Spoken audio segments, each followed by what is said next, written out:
ஜனனி ஜன்ம சவிக்கானம் வர்த்தன கூட சம்பந்தமும் பதவி பூர்வ புண்ணியானம் லிக்தே ஜன்ம பத்திரிக்கா. நீ பிறக்கும் போது உனக்கு அப்பா அம்மா, அண்ணன் தம்பி, அக்கா தங்கச்சி, பொண்டாட்டி, பிள்ளை குட்டி, பேரம் பேத்தி, உன்னுடைய வாழ்க்கை, உன்னுடைய நல்லது கெட்டது, உன்னுடைய ஜனனம், உன்னுடைய மரணம் இதெல்லாம் நிர்ணயிக்கப்பட்டாச்சு. இதை இனிமேல் கடுகளவும் எந்த பரிகாரத்தினாலையும் மாற்ற முடியாது. கர்மா. இதுக்கு அதிபதியே சனி பகவான். சனி பகவான் தான் உன்னுடைய கர்மாவை நிர்ணயிக்கிறது. உன்னுடைய புண்ணியத்தை நிர்ணயிக்கிறது குரு பகவான். தர்மம். தர்மம் தான் குரு, கர்மம் தான் சனி.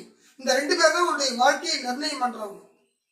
இதுல எந்த வித மாற்றமும் கிடையாது. இந்த அடிப்படை தெரியாமையே ஜோசியத்தை சொல்லிக்கிட்டு இருக்கிறாங்க. முதல்ல பேசி எடுத்தவொன்னா அடிப்படை. விதி, மதி, கதி இந்த மூணுமே இந்த ஜாதகத்தில் நிர்ணயிக்கப்படுகிறது. விதிக்கப்பட்ட விதி கர்மா. இது தெரியாம